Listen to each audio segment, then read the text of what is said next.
Welcome to the deep dive. Today, we are exploring, well, the messy, marvelous world of digital content, how its underlying structure dictates everything from universal access right through to massive manipulation. I want to maybe set the scene with the birth of a giant, YouTube, right? Now, this global engine of culture and commerce, it started with just one single 18-second video, Me at the Zoo, Hmm. uploaded by Jod Karim, April 23, 2005. Wow, just 18 seconds. Yeah, and that simple moment has just ballooned into this ecosystem where today we see something like 20 million uploads, 3.5 billion likes, and 100 million comments every single day. That scale's hard to even grasp. Exactly. And that shift from that simple structure to today's complex ecosystem, well, that's really our focus. Precisely. Our mission today is to give you a shortcut, really, to understanding the two critical forces shaping this digital environment. First, there's the necessary, the ethical, structure-like, accessible design choices that ensure universal access. And second, we're going to dive deep into the structure that gets abused. You know, the wild, weird, often unseen world of algorithmic noise, bot activity, and all those manipulative interactions happening right now on pretty much every major platform. Right.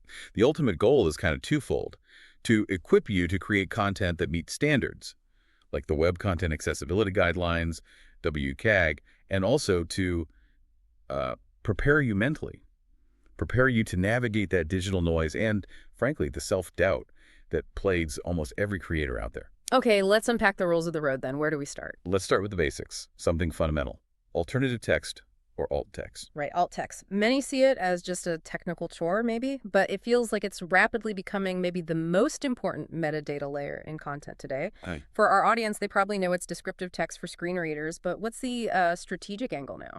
Well, the strategic payoff is actually enormous. Yeah. Yes, its primary purpose is and absolutely must remain accessibility for users with vision disabilities. It's read aloud by assistive tech, screen readers, and the like. But it's evolved. It's now a crucial signal for basically every major technical application out there.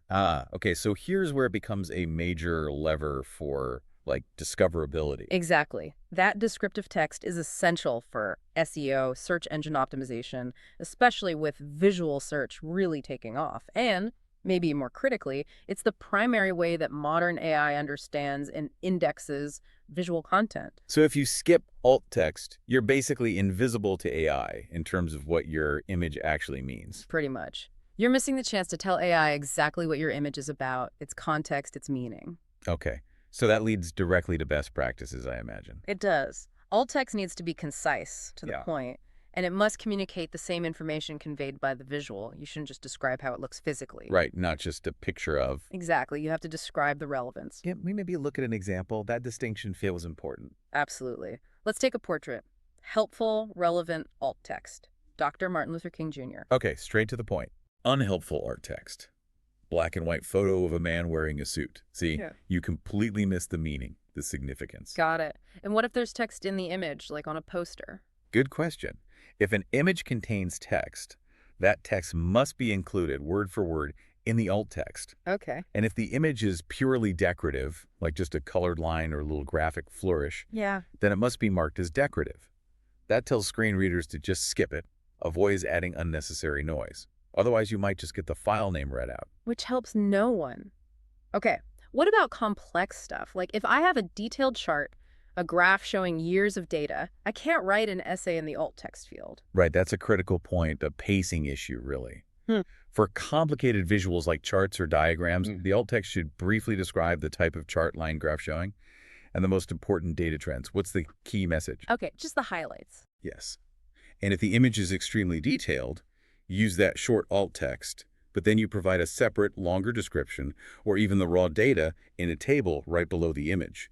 That gives the full reference. So a layered approach for accessibility. Exactly. It adheres to the spirit of comprehensive access. Okay, so moving from static images to audio and video, the complexity definitely ramps up here. We hear terms like captions, subtitles, transcripts thrown around, sometimes interchangeably, but they serve different needs, right? And different algorithmic goals, too. Absolutely. The distinction really matters, especially when we talk about legal compliance, things like the ADA in the US or the European Accessibility Act.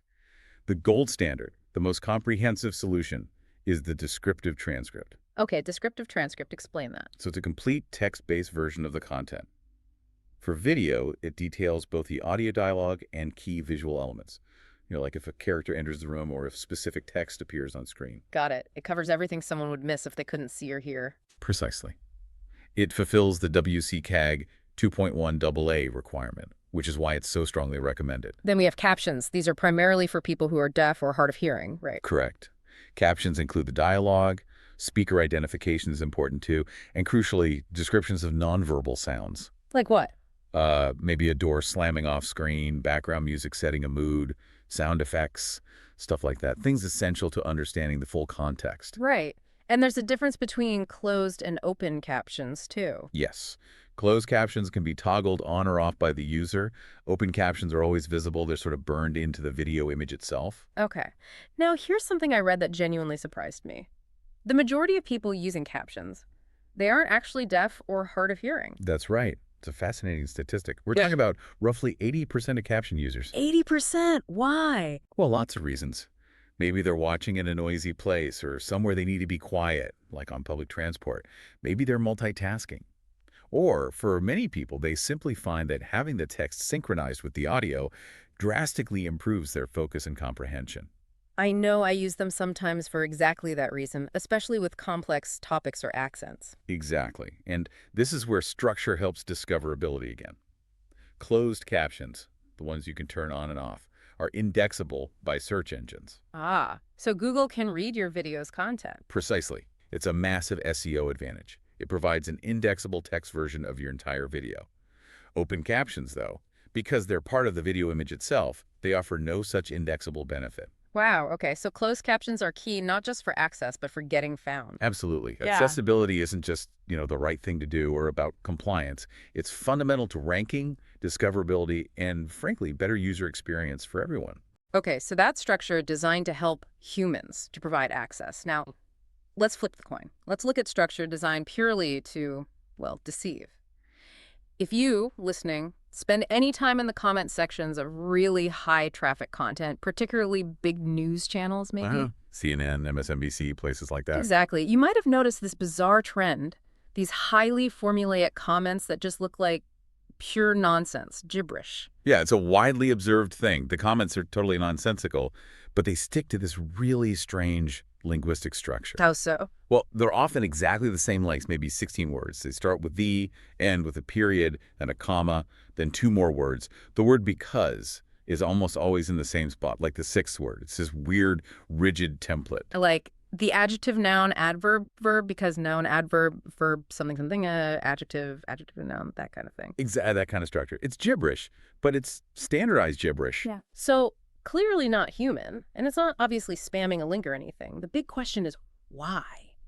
Why are potentially thousands of bots wasting energy posting these highly structured yet meaningless phrases like, the detailed wolf substantially teased because party conjecturally thaw for a sincere line, mature, deep booklet. What is the point? Okay, so the consensus theory, the most accepted one, points towards something called account farming. Account farming? Yeah. The idea is these bots are generating massive amounts of fake human-like activity. Things like watching low-res videos, leaving these comments. It's all designed to artificially create a good history score for burner Gmail and YouTube accounts. So they're trying to look legitimate by commenting on these huge, sort of innocuous videos. Exactly. They're acting like normal users on high-traffic channels where their activity kind of blends in. But wait, if YouTube, with all its AI and detection power, can surely spot this incredibly specific 16-word formula, why are they allowing it? Why let this happen on major channels? Couldn't they just block it instantly? Well, it's likely a resource allocation issue, and it's also a constant cat-and-mouse game. These farmed accounts, once they have that clean, legitimate-looking history, they become valuable commodities. They can pass anti-spam filters, get PCHAs, much more easily later on. Ah, so they're built up and then sold. Exactly. Sold to malicious actors who then use them for more profitable, targeted stuff, like maybe flooding engagement metrics on a specific smaller video or using the accounts for phishing scams, spreading malware. So the big news channels are just the training ground, the collateral damage almost. Pretty much. It's a high-volume environment where the bots can safely conduct their training without raising too many immediate red flags on the account itself. The structure isn't about the comments content. It's about leveraging the act of commenting to build that deceptive identity for the account. Wow, okay. That's sneaky. It is, and there's a less common theory, though it's a bit more chilling. It suggests these specific weird phrases might actually be encoded command and control instructions for a botnet, a network of infected computers. So the bots are telling other hacked computers what to do via YouTube comments. Potentially. Mhm. The idea is infected machines scrape comments, look for that specific nonsense formula, decode it, and then execute some hidden command. They're using social media traffic to look like normal web activity while relaying malicious instructions. That's quite a thought. Okay, so we have structure for access and structure for deception, Right. which brings us directly to the creator side of things, the defense toolkit, maybe. Mhm. If you're building a community online, you have to manage this flood of interaction, whether it's legitimate toxic comments or just this formulaic bot spam. Absolutely. And the first step is always optimizing for the positive stuff. Yeah. Right. Encourage the good interaction. Use the tools you have. That little heart icon on a comment. It seems small, but it builds loyalty. Pinning a key comment is huge. Maybe it's a great question from a fan you want everyone to see, or maybe it's your own comment, adding clarification or setting the tone for the discussion. So actively shape the conversation. Exactly. Show your audience you're listening, you're engaged, respond positively, even when it's constructive criticism. It shows you value the input. Okay, but let's talk about filtering the noise. Dealing with the sheer volume and sometimes the real negativity or spam. What can creators actually do? YouTube Studio gives you pretty granular control here. When you're faced with harmful, manipulative, or just plain spammy comments, you've got a few powerful actions. Exactly. You can simply remove the comment, poof, it's gone. Crucially, you can also hide the user from your channel. Hide them. What does that do? This one's really strategic. They can technically still comment on your videos, Okay. but their comments will be hidden from public view forever. Only they and you can see them. And usually, they aren't notified that they've been hidden. Ah, so it removes their impact without potentially escalating things. Exactly. It creates a kind of psychological distance for the creator. Or, of course, you can flag the comment for YouTube review. That lets the platform step in and enforce their community guidelines if necessary. And what about being proactive? Can you set things up beforehand, especially with the volume we talked about? Absolutely essential. You can set channel-wide defaults for all your new videos. A really popular one now is hold potentially inappropriate comments for review. So YouTube's AI filters them first. Yes. It catches a lot of the obvious stuff, significantly reducing your direct exposure to toxic feedback. You can also choose to hold all comments for review if you want maximum control, though that's time-consuming. Right. And another powerful tool, you can build and maintain an extensive blocked words list. Yeah. Any comment containing terms you've specified, swear words, slurs, maybe competitor names, or even those weird bot phrases if you spot a pattern, gets automatically held for your review. So you're putting up guardrails. Precisely. You're taking charge of the tone and the overall health of your digital community space. Okay, we've journeyed through technical structures, legal compliance stuff, and outright digital deception with these bots. But now, we really need to circle back to the person actually making the content, you, the creator listening, dealing with this constant algorithmic mystery, the relentless comment noise. It takes a specific kind of, well, resilience, doesn't it? Oh, absolutely. Yeah. I'd argue the greatest challenge in the creator economy often isn't the technology itself, it's the psychological impact. It's this weird marriage of potential public rejection combined with total algorithmic instability. Yeah. We're talking about limiting beliefs, those thoughts that creep in and feel like absolute truth, holding you back. Things like, oh, I'm not successful because the algorithm just hates my channel, or my content just isn't good enough when you look at what everyone else is doing. It's that constant comparison, isn't it? Fueled by metrics. Every single upload feels like a public performance, and it's reviewed, sometimes harshly, by potentially millions of strangers, or worse, by silence. Exactly. And when a video underperforms or gets nasty comments, it's so easy to retreat into self-doubt. That little internal voice starts whispering, you should just stop. This isn't worth the stress. So how do creators push past that?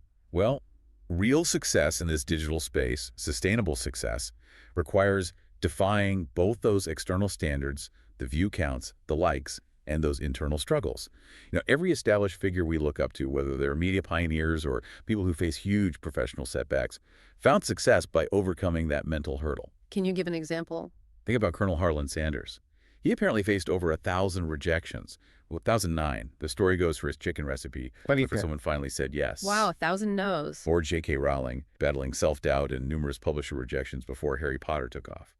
The common thread is persistence, despite the external feedback, despite the internal doubt. So the lesson is kind of direct. The same persistence you need to, say, meticulously apply WCAG standards, or the analytical vigilance you need to spot and fight bot spam. You have to apply that internally, too. That's a great way to put it.